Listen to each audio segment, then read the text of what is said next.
尊敬嘅各位菩薩、各位大德，大家好。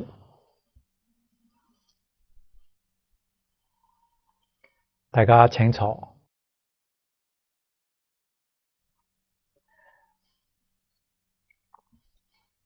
我哋今日呢，一齊嚟學習下淨土宗嘅《佛說阿彌陀經》。呢部經呢，原文有將近2000字。因為最近我嘅爺爺我把佢接到身邊一齊嚟住，我就護持佢念佛求生極樂世界。咁佢老人家今年91歲。原先呢個對於往生極樂世界概念好模糊，並且甚至仲未素食所以真係叫做呢個對於淨土法門係一無所知嘅。咁我將佢接到身邊嚟護理佢幫助佢念佛，勸導佢求生極樂世界。好難得佢好有善根，聽見淨土法門佢就好歡喜接受。我每日陪佢念阿彌陀佛。依家唔需要我陪啦，佢自己念得都好精準。甚至晚黑瞓咗覺瞓着咗都能夠念佛。咁有一日晚黑，因為我係同佢一齊住埋一個房間，佢晚黑呢個翻嚟覆去瞓唔着。咁我問佢你喺度諗緊乜嘢？佢就話往生極樂世界有冇咩經典嘅依據？咁佢老人家平時冇睇過咩經典嘅。咁我就話當然有啦，淨土經有3經有5經仲有往生論5經一論仲有好多祖師大德嘅呢啲著作。佢話咁你可唔可以攞俾我睇一睇我要睇到經典我先能夠信。咁我就由於呢個原因我就喺度諗啦，好似佢咁樣嘅老人家年紀咁大如果真正要學經典又怕呢個篇幅太長可能掌握唔容易。呢個學習分量太大，又好難接受。所以我就諗到有冇辦法把呢個經典截取精華嘅部分俾佢嚟學習，使到佢又都知道有經典嘅依據同時能夠最核心嘅呢啲經義佢能夠掌握到。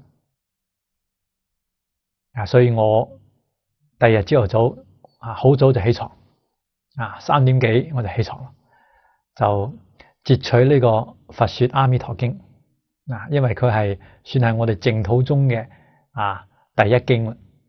佢同無量壽經係同步嘅大經同小經分量雖然有唔同，但係義理係一樣嘅。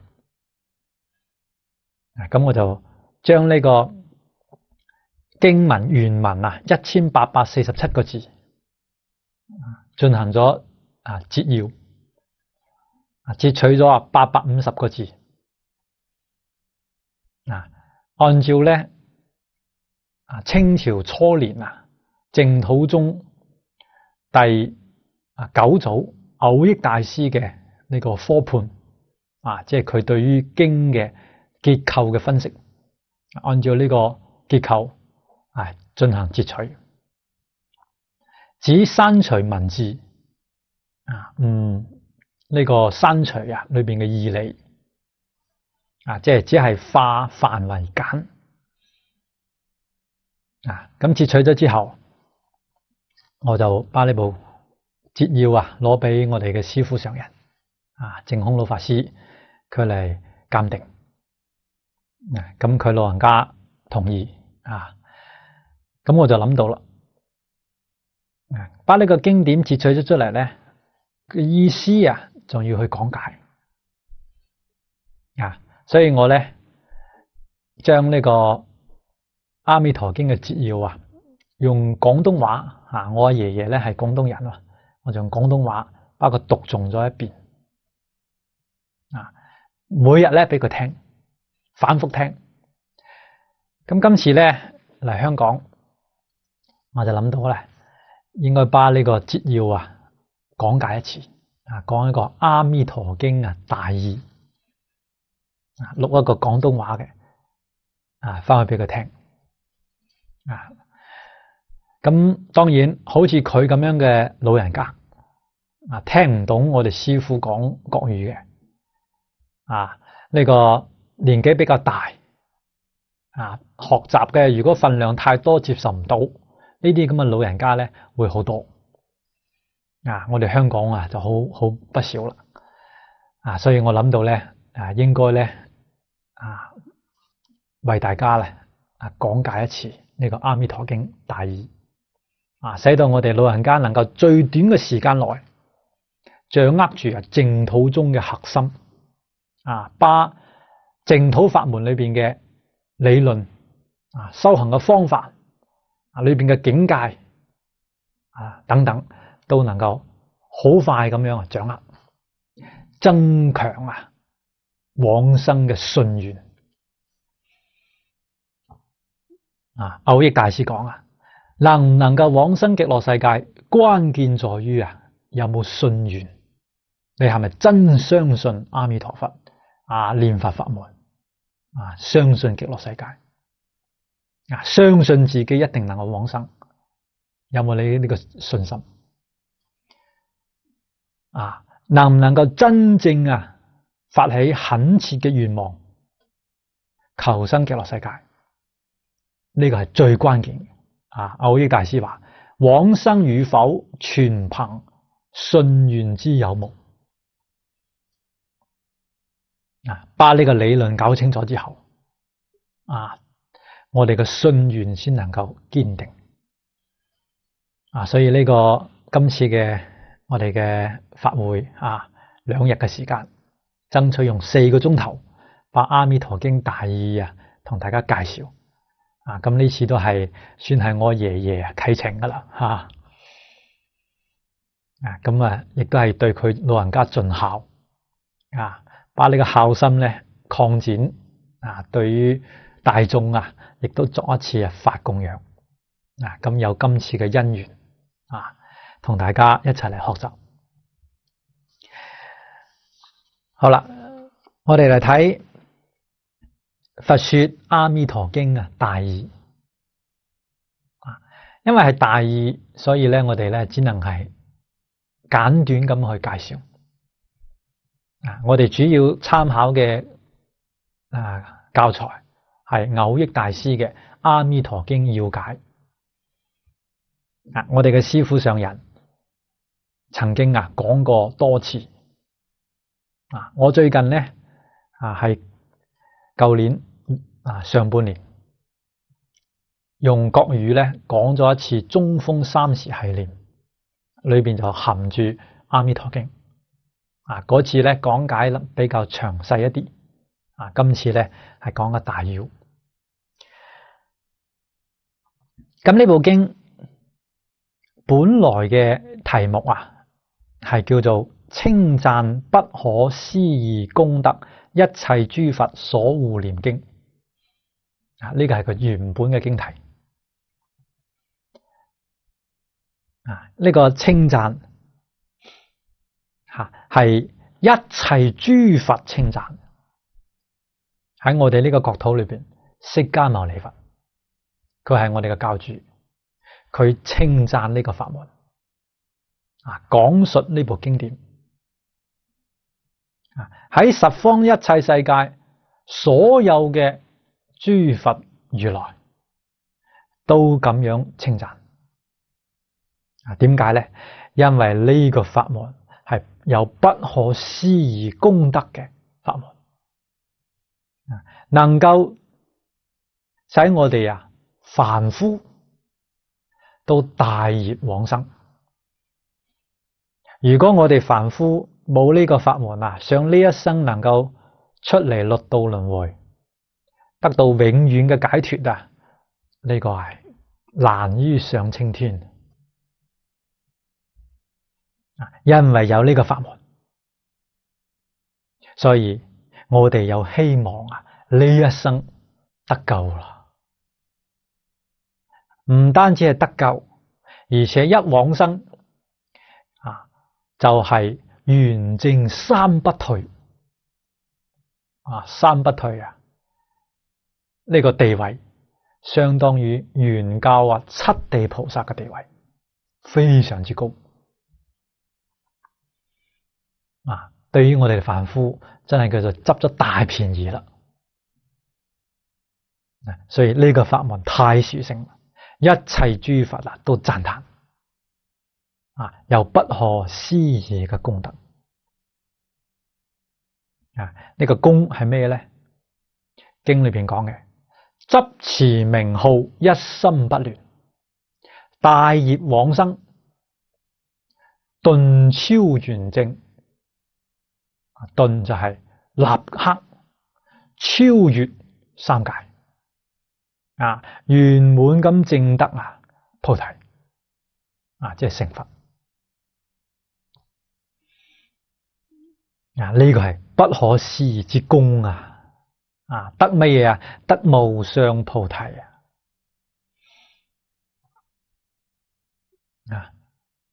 所以一切諸佛無不宣說呢個法門啊！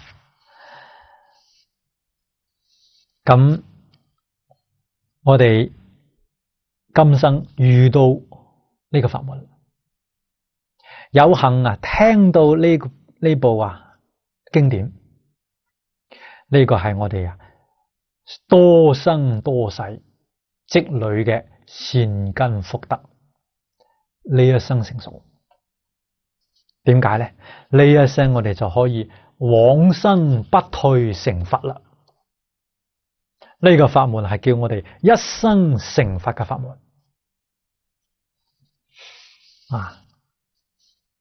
唔單止啊，我哋要修學啊，連嗰啲等覺菩薩地位最高嘅菩薩啊，佢哋一樣要修行呢個法門啊！我哋依家聽師父講《大方廣佛華嚴經》啊，經上面就講啊，文殊菩薩、普賢菩薩，呢個係《華嚴經》上面嘅上首菩薩啊，毗盧遮那佛嘅左右手啊，等覺菩薩啊，佢哋一樣要修呢個法門，念阿彌陀佛，往生極樂世界啊，為我哋做一個好嘅榜樣啊！所以呢個法門叫做三根普披，披就係呢個覆蓋啊，無論你係上根嘅，定係中根嘅，定係下根嘅啊，無論你嘅悟性高低如何啊，你嘅基礎好定唔好，你修呢個法門，平等得道，所以得到一切諸佛護念啊！護念我哋話護法啦，保佑你啊！你念阿彌陀佛，求生極樂世界，唔係話嗰啲護法神保佑你咁簡單啊，係一切諸佛嚟保佑你啊！呢個不得了，其他法門我哋睇唔到啊！所以呢部經典啊，真係太殊勝。咁呢個原本嘅經題係稱讚不可思議功德一切諸佛所護念經。依家咧，點解叫做佛說阿彌陀經咧？呢個題目啊，係羅什大師佢翻譯經典嘅時候啊，幫佢換過嚟嘅。佢換成佛說阿彌陀經。呢個經題好唔好咧？好啊！點解啊？因為呢部經就係教我哋念阿彌陀佛嘅所以佢直接將阿彌陀佛放喺經題裏邊佛說阿彌陀經，即係佛教導我哋念阿彌陀佛，把呢部經嘅宗旨顯現喺經題裏邊。所以改得好佢唔用原先嗰個經題，呢個係咩咧？點睛之筆體現出佢對於全經宗旨掌握得非常之好呢個係佢慈悲用心。咁佛說阿彌陀經，佛係邊個佛啊？我哋本師釋迦牟尼佛，也是十方一切諸佛如來，佢哋都一樣宣說念佛法門咁呢度着重係指我哋本師釋迦牟尼佛。呢個佛說嘅說字唔單止係講呢個意思佢講呢部經，咁部經都講點解有啲經佢唔用佛說，有啲經佢用佛說呢個題目咧？好似《金剛經》金剛波羅蜜多經佢就前面冇用佛說呢個佛說阿彌陀經，佢前面個經題加個佛說點解咧？難道冇加佛說就唔係佛說嘅咩？唔係，佢加咗佛說有佢特別嘅意思。呢個說字喺古代嘅意思係喜悅嘅悅字，樹身邊嗰個字好似喺《論語》上面講，學而時習之不亦說乎？嗰個悅就係用嗰個說話嘅說字古時候呢兩個字係相通嘅。換句話嚟講，佛說亦係佛喜悅嘅意思好歡喜嘅意思。咁我哋問啦，佛歡喜咩嘢事情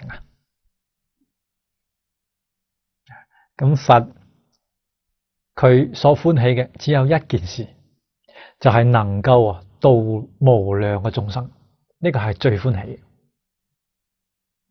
嘅其他佢都冇諗嘅，佢只有一個目標，度盡一切眾生。咁攞乜嘢法門嚟度盡一切眾生呢？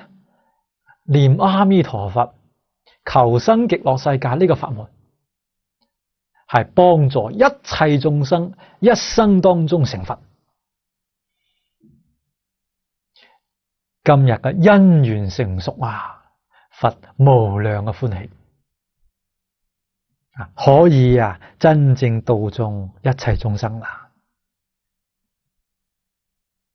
所以佛講呢個念佛法門係體現出佢嘅大慈大悲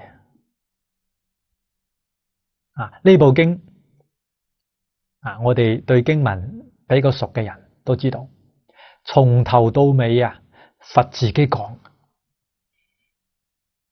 好多經裏邊我哋睇到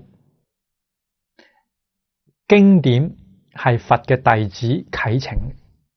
一般嚟講都係嗰啲弟子問一個問題，佛去回答。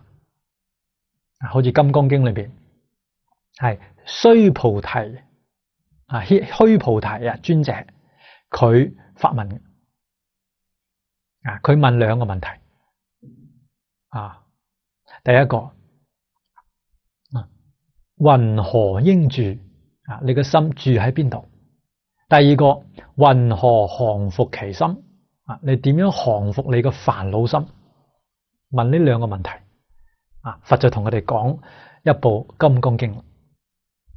所以佛佢自己唔會無緣無故講嘢嘅，佢係因人啟問回答問題。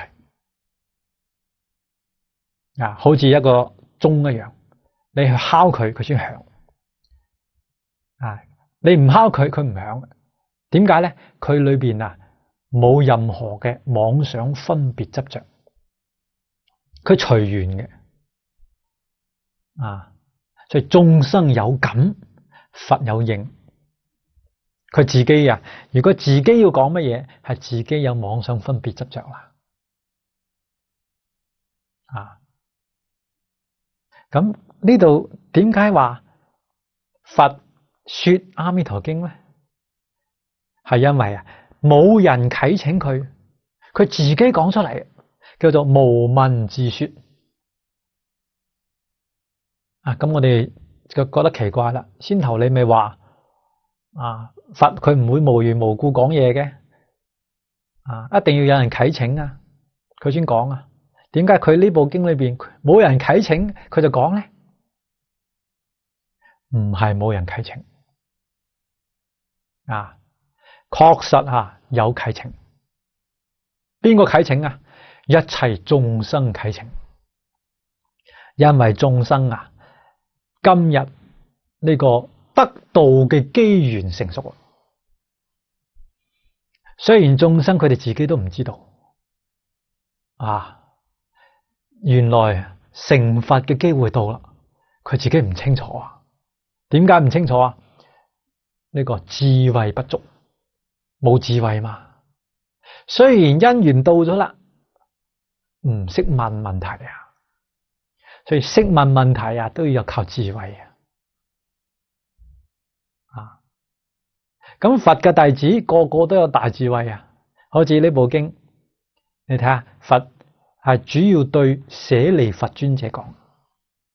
舍利弗係佛嘅弟子裏邊智慧第一嘅，最聰明、最有智慧嘅，但佢都問唔出嚟。點解？因為呢部經典裏邊嘅道理，只有佛先能夠清楚。連菩薩得唔到佛嘅加持佢都搞唔明白所以佢哋都問唔出嚟但係問唔出嚟，佛好慈悲，見到眾生因緣成熟啦，無聞自說，自己就講所以你睇經裏邊都係叫住舍利弗，佢講一段話舍利弗就得個聽字，聽咗之後仲唔識問，佛又叫住舍利弗，又講一段話。自始至終都係佛嘅徹底悲心流露出呢啲自性嘅功德嘅經典所以喺呢部經前面要加個佛說係因為無聞自說嘅意思咁阿彌陀經，阿彌陀就係阿彌陀佛呢個係印度嘅梵文，翻譯成中文咧係無彌陀咧係量，阿彌陀就無量佛翻譯成中文嘅意思係覺悟。所以阿彌陀佛嘅意思咧，中文嘅意思叫做無量覺悟啊！無量覺悟啊，每個人都有，同佛係平等嘅。華嚴經裏邊講得好啊，一切眾生皆有如來智慧德相，有如來嘅智慧，即係你同如來同佛嘅覺悟啊係一樣嘅。德就係福德，相係相好，即係你個福報，同佛啊冇差別啊。咁點解我哋依家確實嚟講同佛差距好大啊？啊，照下個鏡點睇都唔似個佛啊？咩原因呢？佛喺經裏邊有講，但因妄想執着而不能證得，因為我哋有妄想，有執着，有呢啲煩惱，所以不能夠證得我哋自性嘅如來智慧德相啊！不能證得唔係話佢冇啊，你只不過不能夠證明，不能夠得到佢個受用啊！問題就喺我哋有妄想分別執着啊！所以從自性嚟講啊，人人都係阿彌陀佛啊，無量覺悟啊！唔單止無量覺悟，你有無量嘅神通，無量嘅福報，無量嘅才藝，一切無量啊！無量嘅壽命啊，通通具足。但係依家俾妄想分別執着嘅擋住咗，咁依家點辦呢？佛嚟呢個世界就係為咗一件事情，教導我哋啊，放下妄想分別執着就得啦。你嘅自性中嘅無量覺悟、無量神通、無量福報、無量才藝、無量壽命就現前出嚟啦。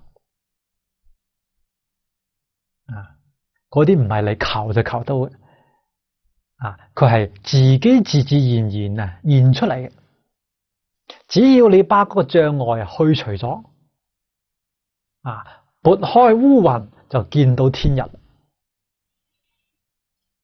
啊，烏雲在把個天日遮住咗，但係唔代表話你嘅天日冇咗，天日仲喺個天上。啊！日頭仲喺嗰度，只要我哋把烏雲驅散，你就能夠使到自性嘅光明透出嚟。咁呢部經教導我哋用咩方法嚟去除烏雲，顯現天日呢？用一句阿彌陀佛，好好念佛，就能夠把你嗰個自性光明顯現出嚟啦。所以阿彌陀經呢個經題就係教我哋念佛求生到極樂世界。一到極樂世界，呢個自性就能夠顯現出嚟。所以極樂世界唔係一般嘅世界佢叫做法性土，係自性顯現出嚟嘅國土，係阿彌陀佛願力之所成就。我哋依家念佛係同阿彌陀佛嘅願搭起嚟啦，搭上鈎啦，借住佛力將我哋自性嘅光明顯露出嚟。所以呢個法門實在係太殊勝啦。咁經題裏邊個經字，所有嘅經個題目都有呢個經字。古人解呢個經字啊，用貫徹常法呢4個意思啊，貫就係貫穿嘅意思，即係個意思從始至終貫穿落嚟，結構非常之嚴謹啊，嗰個思想體系啊非常之嚴謹嘅啊，好似一篇好嘅文章啊，佢嗰個邏輯啊體系非常之嚴謹，絕對唔會有多餘嘅話啊，亦都唔會有缺漏嘅意思啊，用呢個科判去分析文章嘅結構，你就能夠睇出呢個文章係咪一個好文章。咁經典你用科判去研究佢，你會發現從始至終嗰個章法結構確實嚟講做到多一個字唔可以，少一個字亦都唔可以不增不減，嗰個意思係圓滿嘅，呢個貫穿嘅意思攝就攝受攝受係話呢個經典好有吸引力。我哋讀咗之後覺得越來越受佢嘅攝受，欲罷不能世間好多嗰啲好嘅小說都有呢啲攝受力好似中國嘅4大小說紅樓夢、三國演義、西遊記、水滸傳佢有佢嘅攝受力我哋睇一遍仲覺得唔夠癮睇第2遍，睇第3遍呢個攝受力強唔似我哋一般啲報紙你睇咗1遍就唔想再睇第2遍，佢個攝受力好少但係呢啲小說你能夠睇上20遍我相信你都唔會再想再睇落去啦你都睇到厭啦，所以佢個攝受力大概20遍但係經典不同好似世間嘅經典4書，儒家嘅經典，你從細到老讀4書都讀不厭嘅，每睇1遍有1遍嘅領悟力有1遍嘅悟處，所以叫做千遍百遍都不厭嘅。咁佛經又比世間經典更加有接受力啦呢部經典唔單止你一世讀讀唔厭，生生世世讀呢部經都讀唔厭，從你初發心一路到成佛你都讀唔厭，嗰個接受力太強啦。點解咁強呢？因為佢係我哋每一個人佛性當中流露出嚟，嗰個意思係其深無比永遠都唔會厭呢個講攝嘅意思。受咧呢個常咧貫攝常法第3個係常係永恆嘅意思。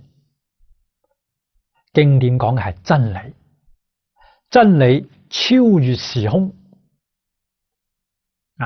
古時候讀佢呢個真理適用，依家嚟讀一樣適用，中國適用，外國亦適用甚至係地球上適用，外星球一樣適用呢部阿彌陀經係十方三世一切諸佛國土都適用嘅，佢常真理永恆不變法講嘅係法則法則係我哋而家講原理原則。經典講嘅乜嘢？一個講理論一個講修行嘅方法。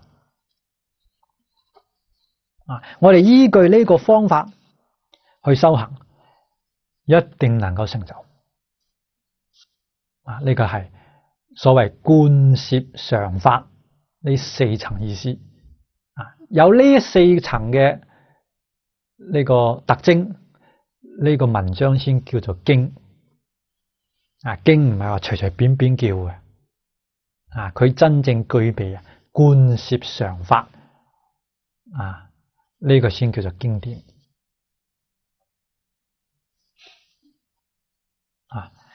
咁我哋咧將個經題簡單咁向大家作個介紹。我哋而家嚟睇經文。經文先頭同大家作咗報告。我哋將呢篇1800幾字嘅經文摘要出重點，截出850個字，作為大意嚟介紹。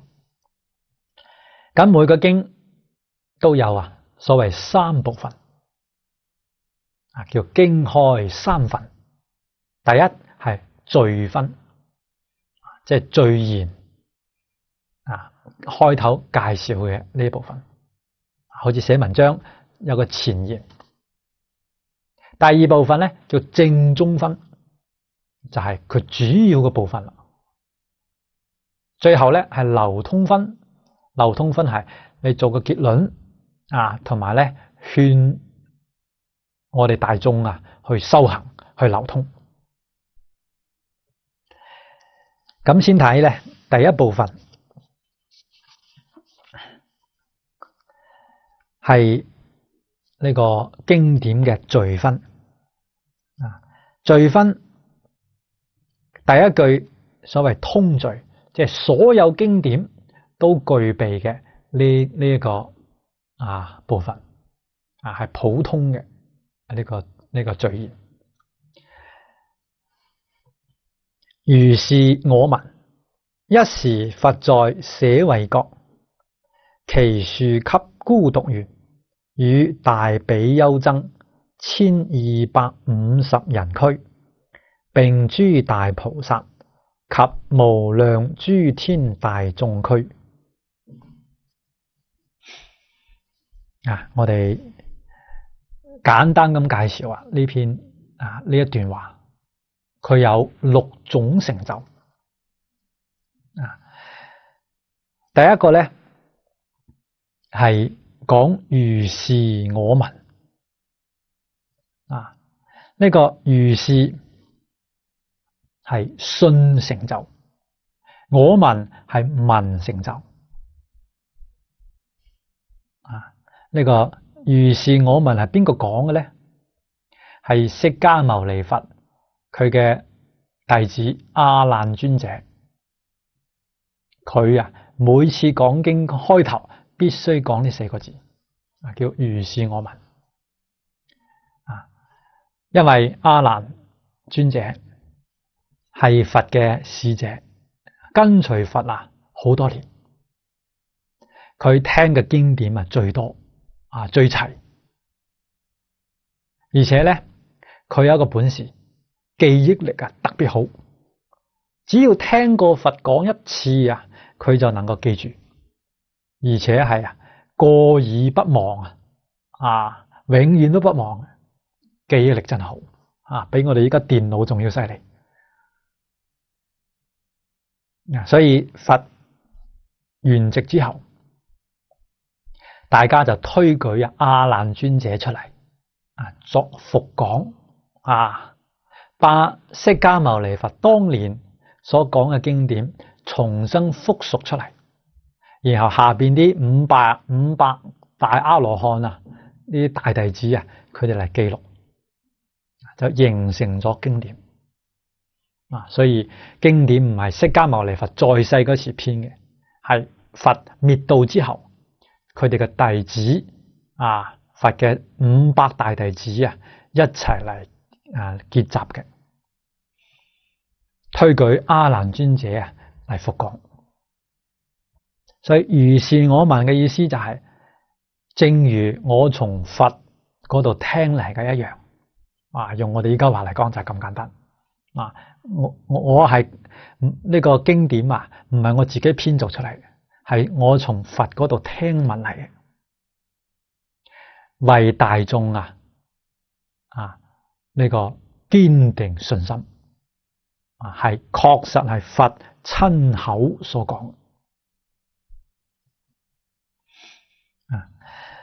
咁呢個如是，當然裏邊仲有更深嘅意思。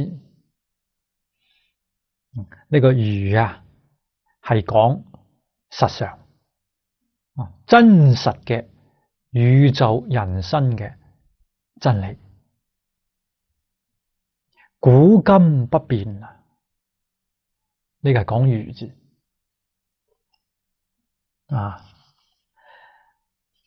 是係咩意思呢？依據呢個真理，我哋能夠修行。喺呢部經具體係指念阿彌陀佛，求生西方極樂世界。決定冇錯。呢個係講如是嘅意思。換句話嚟講，呢個如是包括咗釋迦牟尼佛49年所講嘅一切法。佢所講嘅一切法，無非係講宇宙人生嘅真相。經裏邊講諸法實相。諸法即係一切現象，實相就真實嘅現象同埋真理。咁你睇下釋迦牟尼佛，佢49年係咪就係講一切宇宙人生嘅真相咧？簡單嚟講就係如是兩個字。所以如是包括咗三藏12部經典。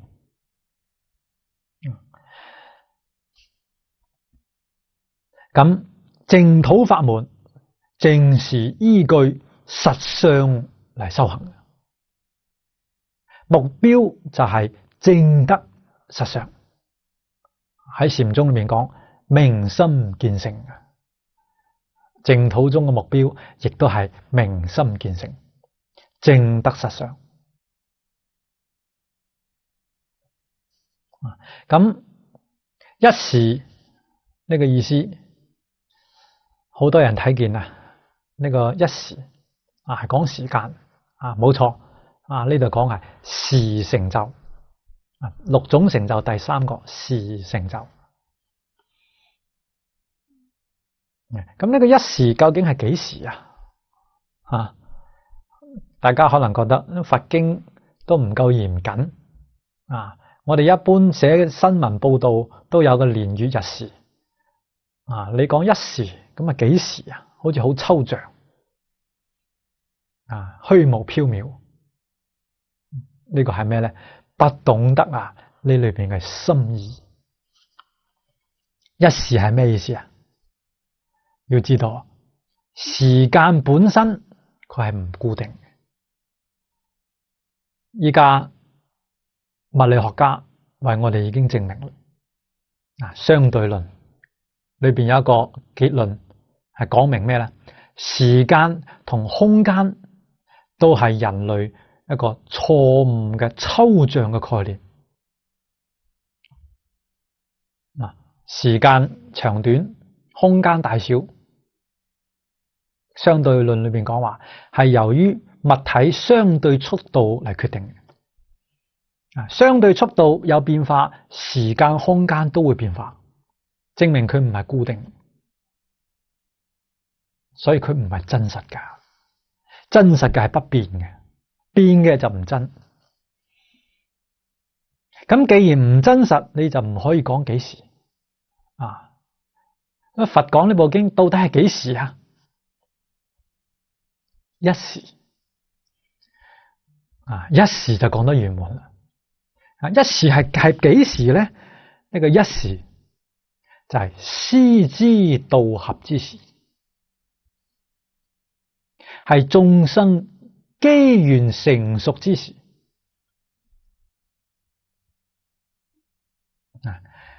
我哋中國佛教上面有一個典故，喺隋朝有一位智者大師佢係天台宗嘅創始人，佢一生專攻《法華經》。有一日佢自己讀經，讀到咧其中一品嘅時候，佢就入定。入定之後咧，佢去到靈鷲山，《法華經》係釋迦牟尼佛當年喺靈鷲山講嘅。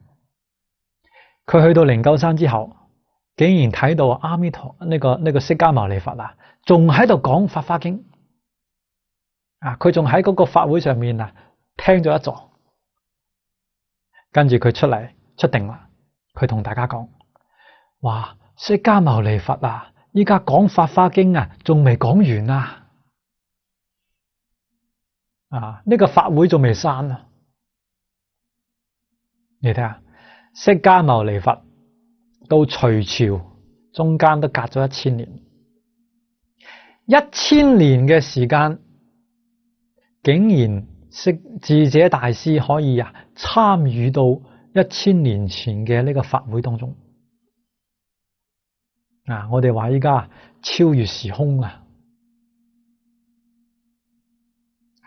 所以智者大師參與法會嘅呢一個時就叫做一時，機緣成熟之時要知道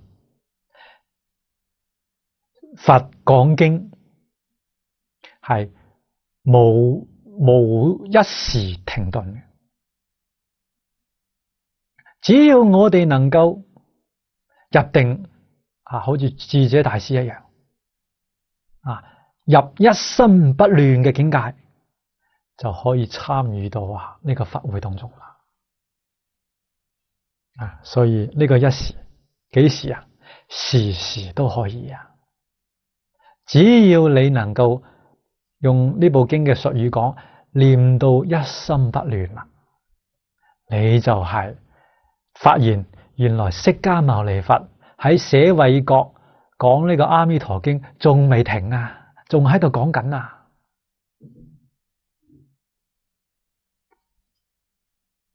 所以呢個係事成就。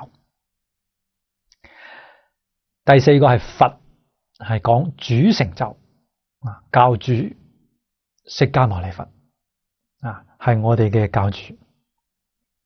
咁佛嘅意思有3個自覺、覺他、覺行圓滿。自覺就係自己覺悟啦，大徹大悟，對於宇宙人生真相無所不知，呢個係自覺。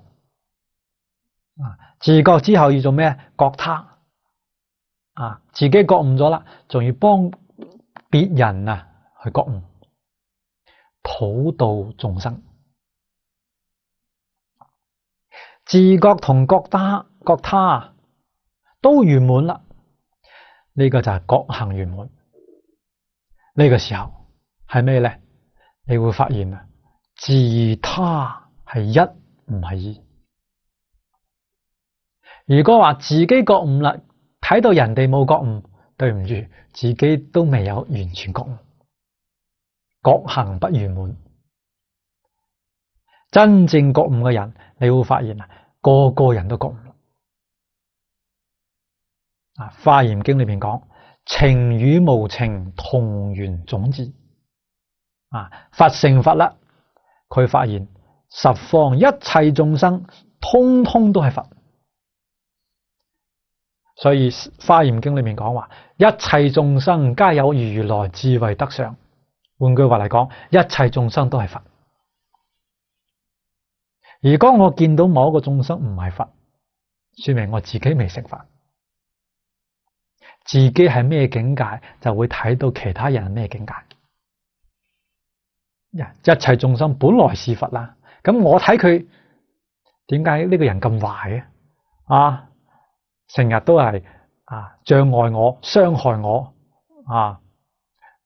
嚟欺騙我，呢個人真係好衰啊！你咁樣見到佢好衰，說明你自己都冇覺悟。你係咁嘅境界，先會有咁嘅人對應得上。你係好人，你見個個人都係好人。儒家裏邊都講嘛，仁者無敵，仁者無敵啊！大家唔好搞錯啊，唔係話天下無敵啦，打遍天下無敵手啊！呢個係仁者，唔係。真正仁者係仁慈嘅人，仁慈嘅人只有愛心對待一切人，喺佢眼裏邊冇敵人噶，呢個叫仁者無敵噶。你仲見到有敵對嘅人，說明你唔係仁者甚至你要同人哋對抗有衝突有矛盾鬧交或者心裏面有怨恨，說明自己要反省自己我唔係仁者如果係仁者，我就唔會見到有壞人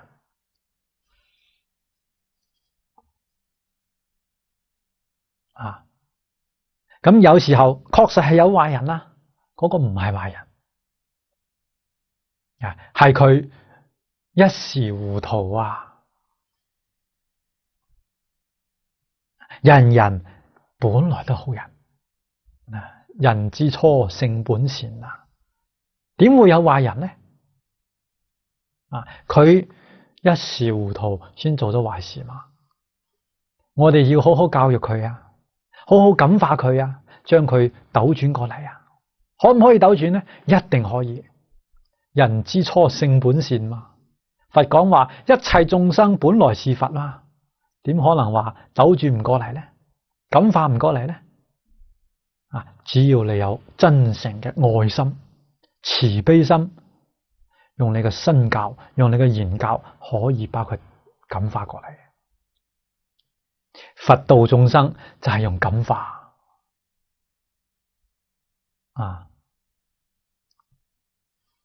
所以佛呢個係已成之佛佢係真正成就咗啦，叫人天師範，可以做人嘅老師，唔單止人嘅老師天上嘅人天人都拜佢做老師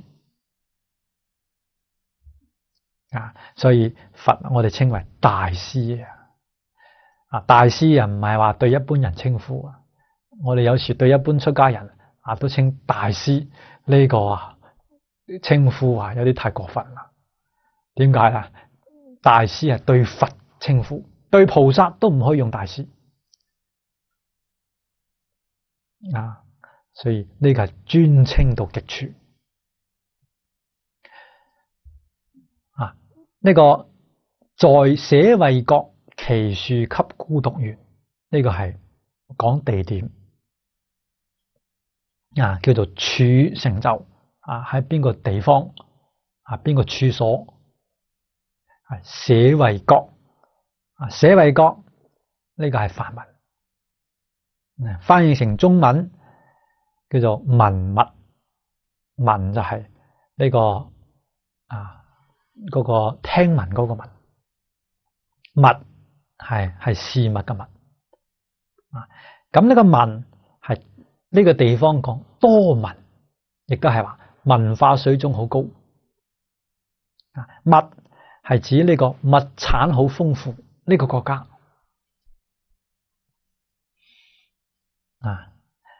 咁其實捨衛係一個城市嘅名稱但係咧喺呢度用城市嘅名稱嚟代表呢個國家因為呢個城市太出名佛當年喺呢個城市教化眾生講咗不少嘅經典。呢個祇樹給孤獨園係一個地方，祇係講祇陀太子呢個給孤獨園係講給孤獨園尊者係兩個人呢個祇陀太子當時係呢個國家嘅太子，佢有一次咧見到呢個給孤獨尊者，呢位尊者咧時時都幫助孤獨嘅老人，所以咧人哋送一個名稱俾佢，叫做給孤獨尊者。即係佢常常做慈善事業，好有錢。佢咧想要同祇陀太子買一個花園，話要請釋迦牟尼佛嚟呢度講經說法。呢個祇陀太子咧就同佢開玩笑，因為佢知道呢個老人家嘅家境唔錯，好富有，就話你屋企咧黃金咁多，你要我把呢個花園賣俾你你除非咧把我呢個花園嘅地通通用黃金鋪滿晒佢，我就賣俾你。結果咧呢個老人家呢個老人家本身嘅名字叫做須達多須達多長者，佢就嚟真噶啦。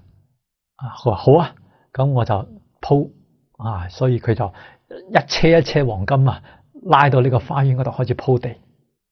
祇陀太子嚟咗之後睇見，哇！你乜真係咁做你為咗乜嘢我同你開個玩笑，你當真嗰個須達多長者就講啦，我今次係要請釋迦牟尼佛嚟講經說法你個花園係我哋呢度最好嘅，所以我一定要買落嚟供養佛陀。